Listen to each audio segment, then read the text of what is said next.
Hi again. So, just briefly, I found a test online that for some reason is connected to Dr. Aaron, who I mentioned in the highly sensitive person video.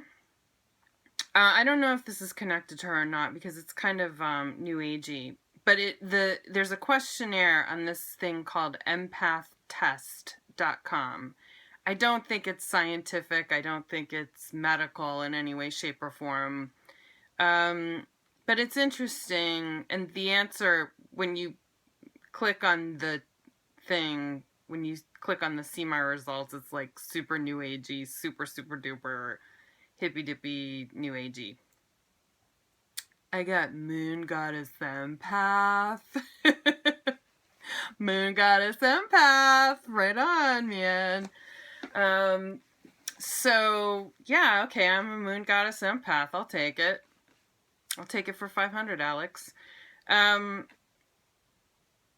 these are a good set of questionnaires because regardless of how hippy dippy it is, the questions actually dip into both highly sensitive person territory for empath as well as codependents.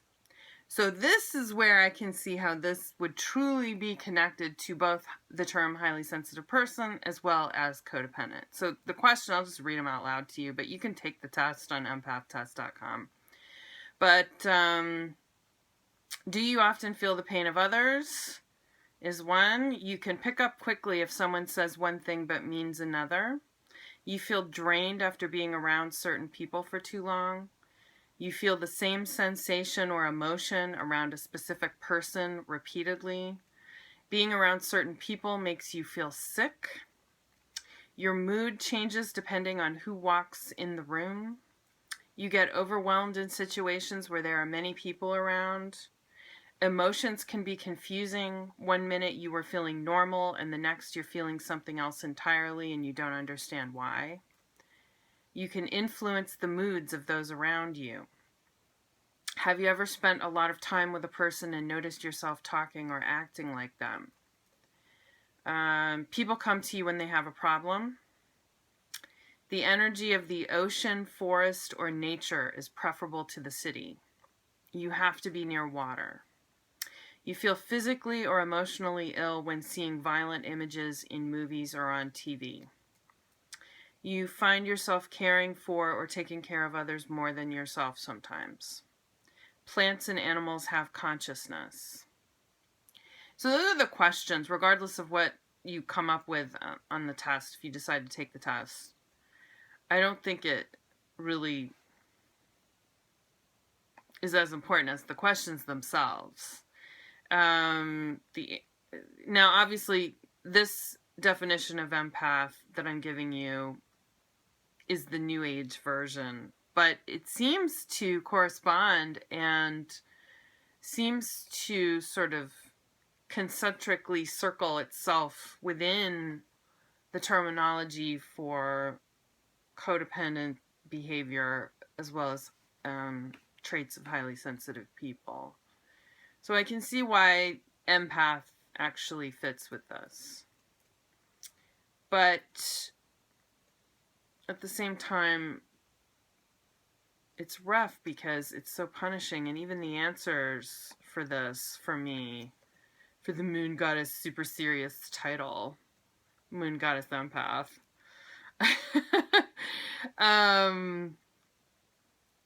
is telling me that I'm an out of control healer and that I need to do cord cutting. I think cord cutting, first of all, is bullshit.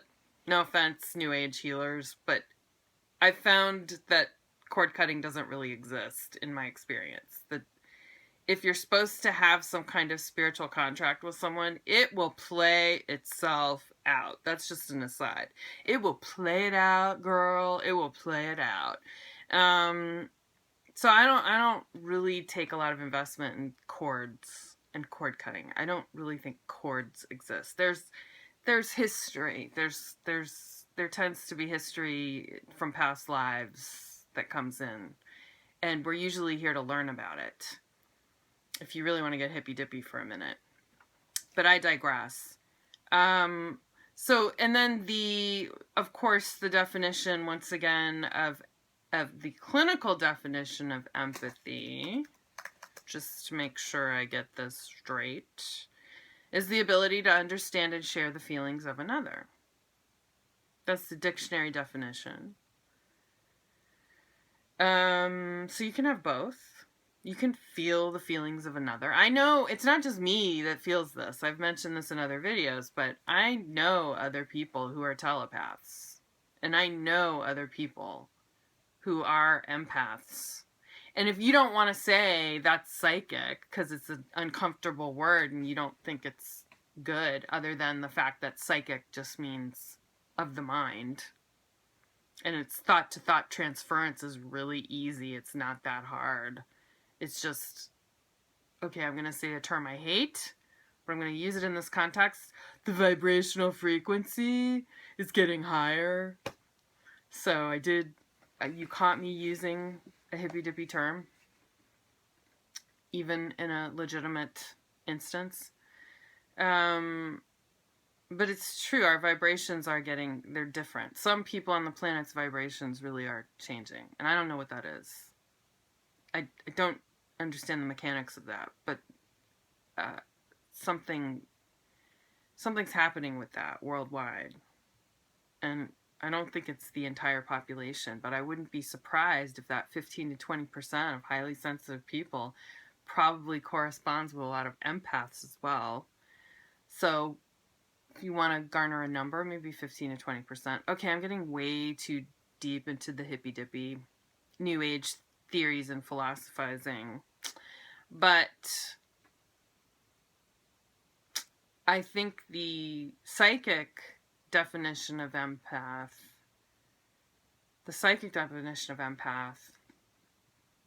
is changing something.